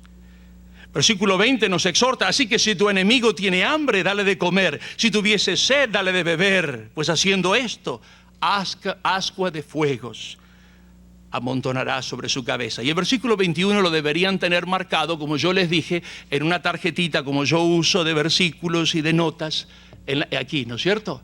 Dice, no seas vencido de lo malo, más vence, fíjense en lo que dice, con el bien, el mal. Ese versículo, junto con 1 Corintios 13:13, es el más poderoso de todos los que ustedes pueden tener. Es el más poderoso. Saber amar y no dejarse vencer por un espíritu de venganza es saber dónde uno está realmente parado. El Salmo 142 dice, y daré, 119, versículo 42 dice, daré respuesta. Para dar una respuesta tenemos que saber dónde estamos parados, ¿verdad? Tenemos que evaluar la situación y también dar razón de esa respuesta en una manera lógica y precisa. Les voy a dar otra escritura que los va a ayudar a saber dónde estar parados. Es en el libro de Efesios, en el capítulo 4, versículos 31 y versículo 32. Quítense, dice Efesios 4:31, quítense de vosotros toda amargura, enojo, ira, gritería, maledicencia y toda malicia. Malicia es una palabra, debían ponerla, ¿se acuerdan? Le dije con el marcador naranja. Es algo que yo no tolero. Yo aconsejo a una persona 100,000 veces y no me interesa a qué hora me llaman de la noche. Y desgraciadamente, como les dije, tengo ese teléfono de la radio que es como una cadenita de perro electrónica que me sigue a todos lados y a veces hay llamados de urgencia, de muerte, que solamente un licenciado puede tener lugar a responder. Y hay personas que realmente tienen necesidad de que alguien les hable. Pero lo que no tolero es la malicia. Alguien que hace algo con mala intención. Quítese de vosotros la malicia. El versículo 32 es fantástico. Antes, lo opuesto ahora. Sed benignos unos con los otros, misericordiosos, es decir, en la misma manera en que Dios renueva su misericordia con nosotros, nosotros debemos de renovarla con otros. Perdonándoos unos a otros, como Dios también os perdonó a vosotros en Cristo. Queridos y amados hermanos y estudiantes de la Biblia, vuestros profesores se van a equivocar una y otra vez y 10 veces. Y eso no les da derecho a que en el próximo día que vayan a la clase sigan pensando en la equivocación de ese profesor. Porque ustedes entonces no han renovado su misericordia. Queremos que Dios renueve la misericordia sobre nosotros, pero nosotros tenemos que renovar esa misericordia sobre ellos. Usted no sabe si el profesor durmió con almohada o sin almohada, o si durmió al derecho, o si la señora lo empujó. Usted no sabe lo que le pasó y por qué hizo lo que hizo. Pero una cosa sé, que yo lo debo amar en forma incondicional. Y cuando yo sé eso, entonces ya se solucionó toda la situación. ¿Cómo vivir con criticismo? Primero, debemos de concentrarnos en nuestras propias faltas. Es decir, debo de mirar en mi propia debilidad. Realmente tengo una debilidad y debo pedirle a Dios que me dé gracia para conquistarla. En segundo lugar, debo de saber dónde estoy parado. Es decir, debo de accionar a ese criticismo con inteligencia bíblica. Cuando usted le pide a Dios que le dé esa gracia, el cuerpo de diáconos lo va a escuchar, su esposa lo va a amar, sus hijos lo van a respetar y la sociedad lo va a admirar. Es cuando reaccionamos como un reflejo que no andamos bien. Es que cuando accionamos al criticismo en esta manera, nos da oportunidad de mostrar ese Dios que vive en nosotros. Punto número 3, esto es importante. Haga de la integridad su estilo de vida. Salmo 119, versículo 43. No quites de mi boca en ningún tiempo la palabra de verdad. Eso se llama integridad. Tiene que ver con nuestra conducta. Hermanos, si usted trabaja y si usted hace mucho en la obra del Señor, alguien va a hablar de usted. Bien o mal, pero alguien va a hablar. Y yo tuve que enfrentar esa situación, no porque quise, porque Dios me fue subiendo en responsabilidades y en responsabilidades con el cuerpo directivo, a quien respeto tremendamente porque es la autoridad que Dios puso en mi vida para que yo trabaje en la radio. Y aprendí de la Biblia en el libro de Primera de Pedro, en el capítulo 2 y versículos 16 y 17, la fórmula de cómo vivir con integridad. Primera de Pedro, capítulo 2, versículos 16 y versículos 17. Primera de Pedro, capítulo 2, versículo 16 y versículo 17. Dice así las Escrituras: como libres, pero no como los que tienen la libertad, como pretexto para hacer lo malo, sino como siervos de Dios. Honrad a todos, amad a los hermanos, temed a Dios, honrad al Rey. Ahora, pongan una coma y anoten Primera de Pedro 3, versículo 16 y versículo 17 también. Fíjense en lo que dice la Escritura. Teniendo buena conciencia. Hemos perdido eso, ¿verdad? Conciencia. Filosofía define la conciencia como la voz interior. Pablo define la conciencia en Romanos como la estructura interna de un creyente. Un creyente que no tiene conciencia cristiana no es creyente.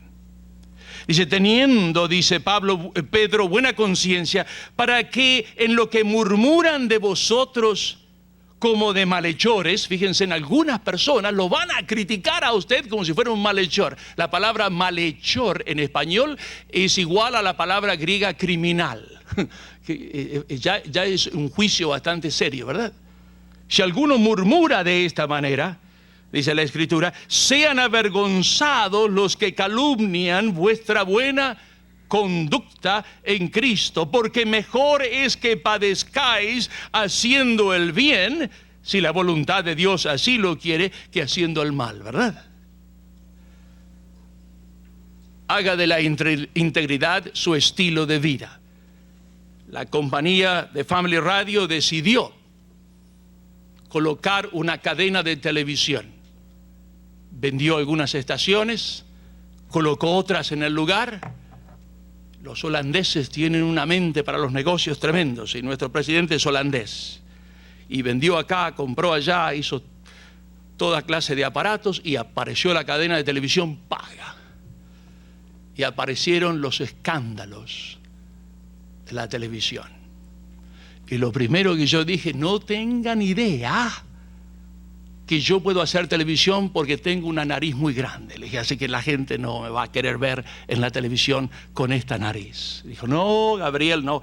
Y la televisión fue puesta para el Valle de San Joaquín desde Stockton, que cubre todo el Valle de San Joaquín, una masa latina tremenda, hasta Los Ángeles.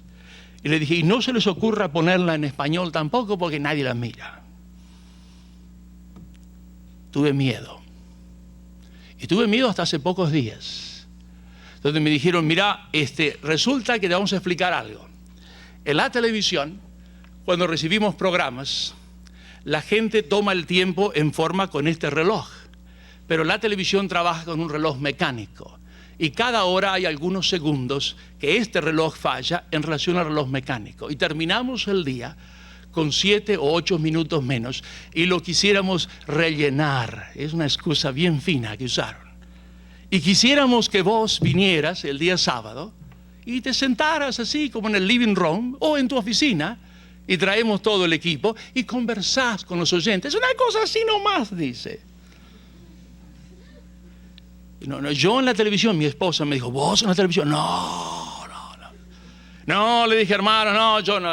En inglés sí, en inglés, porque en español no es en inglés. No, ni yo, mi acento, a la gente no le gusta. No, por favor, no. No, tienes una iglesia en inglés, ¿verdad? Sí, pero mi gente ya sabe el acento mío. No. Y cada día tienes gente nueva, sí. Y no se asustan de ti. No se asustan. Bueno. Entonces el presidente me llamó a la oficina de él y cerró, y él tiene en su escritorio un botón eléctrico que puede cerrar la puerta electrónicamente. Y yo me senté y miré para arriba, él tiene algo que graba las conversaciones, y apretó el botón y hizo la puerta. Dije, ay, acá pasó algo serio, ¿no? Agarrate bien, Gabriel, dije, porque acá el asunto... Entonces, cuando algo pasa así, yo le digo, Mr. Camping, ¿sí? ¿Qué puedo ayudarlo? ¿No? Uno tiene que preparar el terreno, ¿verdad? Dice, ¿vos sabés algo que nosotros no sabemos acerca de vos? No, le dije. Y si hay alguien que me conoce a mí mejor que yo, es mi esposa, así que la pueden llamar. No hice a nadie mal, no le pisé la cola a ningún gato, no hice absolutamente nada. Sí, yo tengo en mi poder la autoridad de gastar todo lo que quiero para la emisora, pero tengo la delicadeza, porque lo aprendí de mi abuelita, de que nunca voy a gastar algo sin permiso de la autoridad que yo tengo. Así yo nunca tengo problemas.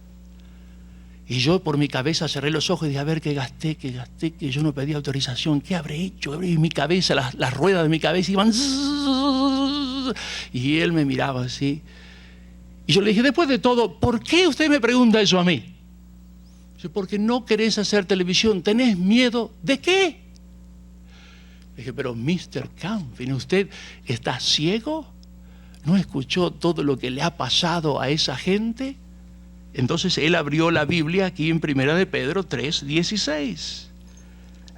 Teniendo buena conciencia. Él me miró a los ojos y me dijo, ¿tenés buena conciencia? Pero perfecta, aquí estoy. Me dijo, bueno, entonces, ahora te subes a mi camioneta. Ni sale por la otra puerta. Ahora sale por esta otra puerta y a 10 minutos están los estudios, están esperando porque tenemos 7 slots, se llama 7 pedazos de 7, 8 minutos que tenemos que grabar, que tienen que salir al aire. ¿Y qué voy a decir? Cualquier cosa, me dijo, lo que sabes. Ellos te van a dar una Biblia ahí y vos hablás. Si en la televisión no se puede tener notas, ¿verdad? Hay que saberlo todo en la cucuza, o sea, en la cabeza. Haga de su integridad el estilo de vida. Unos 15 años atrás, el cuerpo directivo nos llamó a mí y a mi esposa mientras estábamos haciendo una conferencia en New Jersey. Y dice, tenemos una nueva tarea para ustedes. Queremos que sean nuestros embajadores. Donde la radio haga algo, ahí tiene que estar el pastor Otero, la señora Otero. Y usted, pastor Otero, va a ser el conferencista siempre. Usted va a ser el que va a tomar la ofrenda, usted la va a contar, usted la va a traer. Usted va a poner la cara por nuestra estación en todos los lugares donde nosotros lo mandemos. Entonces sacaron una tarjeta verde y dice, aquí está la tarjeta de la compañía. Gasten todo lo que necesitan, recojan todo en lo que Dios les da, y esa es la nueva tarea, encima de todas las otras. Entonces, si autoridad sin responsabilidad no es autoridad, dice la Marina de los Estados Unidos, ¿verdad? Autoridad sin responsabilidad no es autoridad. Entonces yo dije, ¿y cuál es mi responsabilidad? Entonces el presidente de la radio, este señor holandés, tomó un vaso, lo llenó de agua y mirándome a los ojos me dijo, alguna vez en los años que prosiguen, alguien va a acusarte. Entonces yo quiero levantar el vaso de agua y ves qué transparente que está este vaso, así quiero que esté el vaso de tu vida. Es lo único que te pido. Hermanos, si usted quiere que su iglesia progrese, si usted quiere que sus estudios progresen, vamos a empezar donde estamos. Muchos de ustedes me vinieron a ver a planear en el futuro. Todavía no terminaron, no saben si lo van a aprobar o no. Un momentito. No hay mejor reputación de un hombre, de una mujer, que otra persona que lo conoce por 20 o 30 años diga, esta persona es un individuo de integridad. Por eso el Salmo 119, versículo 43, dice, no quites de mi boca en ningún tiempo la palabra de verdad. Si usted dice la verdad, no tiene que usar nunca una excusa. Número 4, cultive la consistencia. Versículo 44, guardaré tu ley, Salmo 119, versículo 44. Guardaré tu ley cuando me conviene. No, ¿cómo dice así? Guardaré tu ley siempre.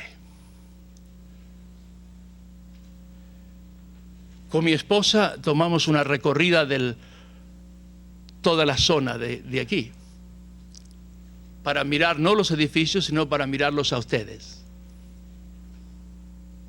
para llevarme un reflejo de la escuela. La escuela no es el edificio, la escuela son ustedes. Y estoy tan feliz con mi esposa de regresar a Oakland y poder decir que he estado en un lugar donde todavía se respira la conciencia cristiana. Y ahora se los explico por qué. Cultive la consistencia. Primer lugar, cultive la consistencia. Es en la pureza moral. Primera de Corintios, capítulo 7. Primera de Corintios, capítulo 7, versículo 1 y 2. Fíjense lo que dicen las Escrituras. En cuanto a las cosas de que me escribiste, no hay duda de que alguien le contó la inmoralidad de la iglesia de Corintios. Pablo dice en el capítulo 7 de Primera de Corintios y en el versículo 2, en cuanto a las cosas que me escribisteis, bueno le sería al hombre no tocar la mujer, y bueno le sería a los jóvenes que no se casaron no darse la mano aún unos con otros.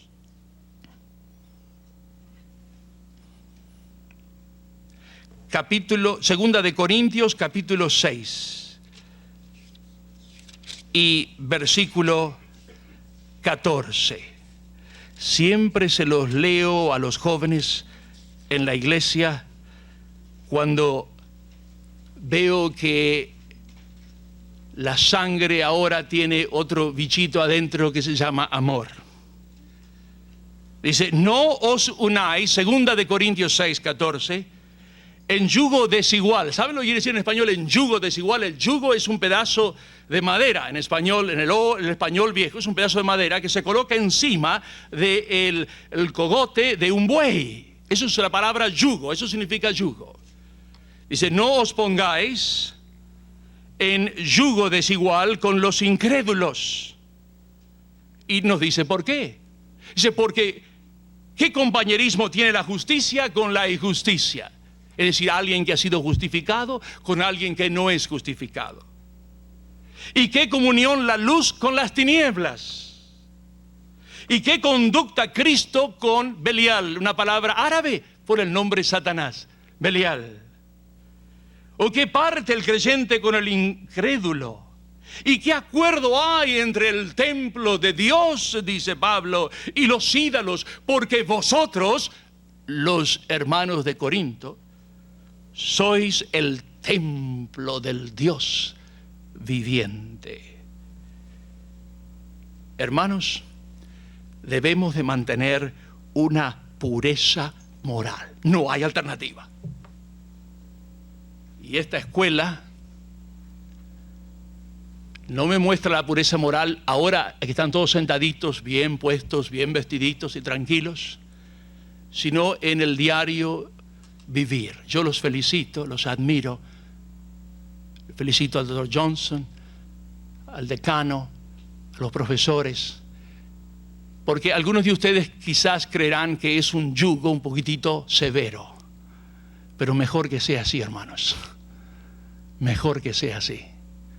Cuando crezcan y sean padres, alguna vez escríbanle en una tarjeta a los hombres que ponen el esfuerzo por ustedes y denle las gracias por tomar el trabajo de tener la disciplina que tienen de acuerdo a las Escrituras, porque la hemos perdido en América. La hemos perdido. Yo recibo llamados de niños, de niñas de 12 años, con bebés, 13 años, llamados en las 92 estaciones que tenemos de los 4 costados de los Estados Unidos. Las 3 de la mañana, las 4 de la mañana, desesperados por lo que les ha sucedido. Y les ha sucedido lo que les sucedió porque no tuvieron el cuidado los padres de tener la disciplina que debían de tener. Cultive la consistencia en la pureza moral. Ve en la convicción, o sea, acerca de la ética cristiana. Los cristianos deben de tener convicción. Ve convicción. Fíjese lo que dice el Salmo 15. Y ya le voy a dar unas lecturas porque el tiempo se va. Yo siempre necesito 2 horas, pero ya voy a terminar, hermanos. No se asusten. El capítulo 15 del libro de los Salmos. Fíjese, una lectura nomás lo llena de gozo a usted. Fíjese el estándar cristiano. Dice Jehová, dice el salmista, ¿quién habitará en tu tabernáculo? Qué pregunta, ¿verdad? ¿Quién va a estar allí en el cielo? Y da la respuesta el Salmo. Fíjese el versículo 2. El que anda, fíjese la palabra, en integridad y en justicia. ¿Y qué más dice? Y habla la verdad en su corazón. No la verdad en su cabeza, la verdad en su corazón, en su personalidad. El que no calumnia con su lengua. Hermano, estos son estándares cristianos. Ni hace el mal a su prójimo, dice el Salmo. Ni admite reproche alguno contra su vecino o contra su compañero. Aquel cuyos ojos el vil es menospreciado, pero honra a los que temen a Jehová. Vivimos en una tierra donde le llaman al mal bien y al bien mal. Me llamó un grupo, no es que estoy vehementemente en contra de los homosexuales, no los puedo ver, pero me llamó un grupo diciendo que no puedo en ninguna manera clasificar a ese grupo como, se dice en inglés, evil, como algo malo. Es otro estilo de vida. Pero me van a tener que fusilar para que yo diga eso. Porque, hermanos, en el estado de California, las escuelas, la radio, cuando tenemos una solicitud de ingreso, tenemos que poner casado, primero soltero, casado, divorciado, others, otro. Lo único que yo pienso es muerto, porque no hay otro. Pero lo voy a pelear. Le dije a los abogados, tenemos que hacer una revolución. Los que hemos nacido de los misioneros, no queremos que este país se derrumbe. Lo que hemos aprendido de la boca de los misioneros, que Jesucristo es nuestro Salvador personal, no queremos permitir que este país caiga como han caído los otros países. Y es lo único de valor en este país, es Jesucristo. No el ejército, no el sistema de gobierno, sino Jesucristo. Versículo 5, quien su dinero no dio a usura, ni contra el inocente admitió cohecho. En otra palabra, debemos de ser hombres de convicción. Cultive la consistencia. Debemos de ser hombres de convicción. Punto A, debemos de tener convicción en pureza moral. Punto B, convicción en la ética cristiana. Y punto C, convicción en la disciplina espiritual. Y les voy a dar una que les va a molestar a todos. Ojalá lo hubiera hecho antes de la ofrenda. Primera de Corintios, capítulo 16. En la radio siempre toman la ofrenda después que yo hablo. Yo no sé por qué, pero les parece que la ofrenda se incrementa después que yo hablo. Primera de Corintios 16, versículo 1. Dice, en cuanto a la ofrenda, hay algunos hermanos que en el este de los Estados Unidos, por New Jersey, me dicen, nuestra iglesia ha madurado, no tenemos ofrenda. ¿No tienen ofrenda? No, ¿y cómo se mantienen? Ahí tenemos una cajita y la gente da como quiere. ¿Cómo quiere? Sí. Y se me paran las antenas, ¿verdad? Y me salen los versículos de la computadora de atrás, los floppies largan los versículos a una velocidad tremenda, en varias lenguas, que se me arma un lío en la cabeza. En cuanto a la ofrenda para los santos, dice el versículo 1, haced vosotros también de la manera que ordené a las iglesias de Galacia. Así que esto es estándar, ¿verdad? ¿Se dan cuenta? No le dijo a los corintios, vosotros tenés que hacer esto. Le dijo, vosotros tenés que hacer en la misma manera que hicieron las otras iglesias. Quiere decir, es estándar. Ustedes lo aprendieron en eclesiología, ¿verdad? Punto número 2. Cada primer día de la semana. Convicción, ¿verdad? Cada primer día de la semana, dice, cada uno de vosotros ponga aparte algo. Yo les voy a dar un consejo. Nunca vayan a la iglesia con la billetera en el bolsillo. Vayan a la iglesia con la billetera en el bolsillo y en el otro bolsillo ya el cheque hecho para la ofrenda. Ya lo tienen que tener preparado. Porque esto es lo que dice. Dice, según, dice el versículo 2, haya prosperado. Mis diáconos, que una iglesia que son profesionales, pero es duro al profesional sacarle dinero. Mis diáconos dicen, pastor, estamos en la recesión. Ah, momentito, vamos al parking lot. ¿Y este Jaguar de quién es? ¿Y este Mercedes-Benz de quién es? Yo tengo un Jeep, pero ustedes, miren, estamos en recesión. A ver, denme la licencia a ver si está pago o no pago. Este está pago, a ver el otro, este también está pago. ¡Qué recesión grande que tenemos!, ¿verdad? No pueden jugar. Pero pastor, usted sabe, vamos a perder el trabajo. Vamos a perder el trabajo. Son tan haraganes que van a... Doctor, usted va a perder el trabajo, que le dio la inyección en vez de en la cabeza, en la pierna. ¿Qué pasó? Si cada vez hay más enfermos que antes. Oremos para que haya enfermos, ya está. Por favor. No me van a contar a mí que hay recesión. Yo pensaba que en este valle había recesión, pero 2 hermanos me han llevado a comer al restaurante y están llenitos, hermanos, y comen bien. Y los platos llenos, y yo tomo nota de todo lo que veo. No. Cultive la consistencia. Yo sé que duele, a mí me dolió mucho, mi esposa se lo puede decir. Los hermanos, yo era jugador de fútbol, ganaba el mismo salario que el presidente de la República Argentina en el año 57. Y mi tío, que era pastor de la iglesia, desde el año 20, él dijo, hay que dar el diezmo. Y yo, $10,000, $1,000. ¡Ah! Mi tío está loco.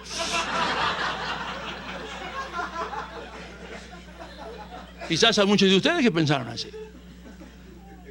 Pero mi primo era el tesorero y era un doctor en ciencias económicas. Y mi primo no tenía pelos en la lengua. Entonces, un día, en la reunión de negocios, mi primo se le dio la locura de pararse y decir, y una cosa sé, que mi primo que juega al fútbol no pone el diezmo. ¡Ay! Me querían meter. Pero está loco mi primo. Lo peor que hay es tener familiares en poder, porque... Y no me convenció mi primo. Pero un día me lesioné. Duro. Y en la cama, el doctor me dijo, vamos a hacer un experimento. Vamos a llevarte a los Estados Unidos, vamos a hacerte un arreglo en tu columna vertebral porque te la has quebrado en un lugar que no se puede arreglar. Y vas a quedar paralítico de las 2 piernas. 20 años de edad. Y me aferré a aquella cama y dije, Señor, te he robado. Te he robado. No fue necesario que me hicieran volar. Volaron de la Marina de los Estados Unidos un aparato que me colocaron en el cuerpo y me lo apretaron, que parecía que me lo iban a sacar, y después de 13 días me llevaron a las salas de operación y no se necesitó la operación, la columna se colocó en su propio lugar. Entonces me dijo el doctor, hay una posibilidad de que una pierna se salve. Te vamos a poner un yeso y lo único que tienes que hacer es tratar de andar en bicicleta. Y como a mí me gusta comer, le dije que me abrieran un lugar acá en el medio para que yo pueda comer y mi barriguita salir y bailar. 60 días después, andaba con la bicicleta a toda velocidad. Me presenté a la oficina del doctor, le dije, ya hago 2 horas de bicicleta con todo este yeso, ¿qué le parece? Y me pinchaban la pierna. Yo, por favor, ¿qué le pasa a usted? Y no queremos saber si la pierna todavía vive. Yo dije, deben estar locos. Claro que vive. Y con una sierra cortaron el yeso y yo tenía miedo de bajarme de la camilla. Entonces me empujaron. Y entonces uno, para defenderse, ¿verdad?, se para. Y empecé a caminar y él me miró y me dijo, ahora arrodíllate y da gracias a Dios porque nosotros no te curamos. Qué manera dura de aprender a dar el diezmo, ¿verdad? Dura, dura. Llegué a jugar al fútbol después por otros 4 años. Y los doctores venían a verme no porque les gustaba el fútbol, sino porque no creían que yo podía saltar y correr. Y cada vez que atajaba un penal, eran $1,000 de premio.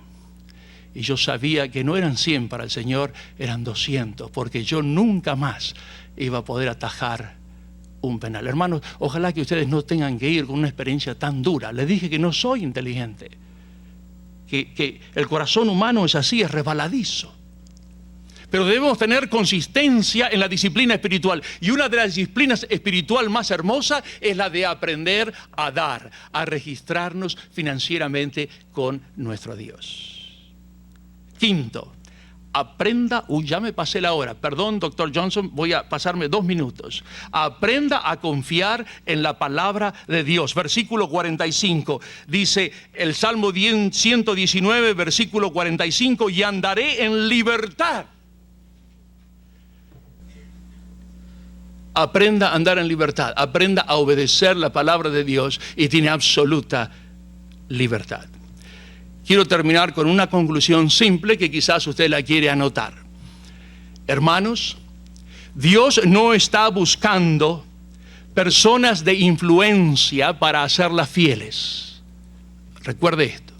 Dios no está buscando personas de influencia para hacerlas fieles. Dios está buscando personas fieles para hacerlas de influencia. ¿Se da cuenta de la diferencia? Señor, te damos gracias porque podemos vivir con criticismo, podemos usar la crítica para cambiar nuestra vida, para reflejar la vida de Cristo Jesús. En esta noche, Señor, te doy gracias por aquellos profesores que me criticaron, por aquella madre que me criticó, por mi esposa y su severidad para que yo cumpla el ministerio en una forma que dé honra a Dios. Y te doy gracia de parte de los estudiantes de esta institución tan preciosa, porque ellos también son agradecidos en lo profundo de su corazón por la tenacidad de sus profesores. Y te pido que todos y cada uno de nosotros podamos vivir una vida en la cual permanentemente evaluamos nuestra conducta y la cambiamos cada día hasta que refleje la personalidad de Cristo Jesús, nuestro Señor, para que tú nos puedas usar en el lugar donde tú quieres ponernos. Gracias por la atención de tus hijos en esta noche. Gracias por su paciencia. Gracias por tu amor, Señor Jesús. En Cristo te lo agradecemos.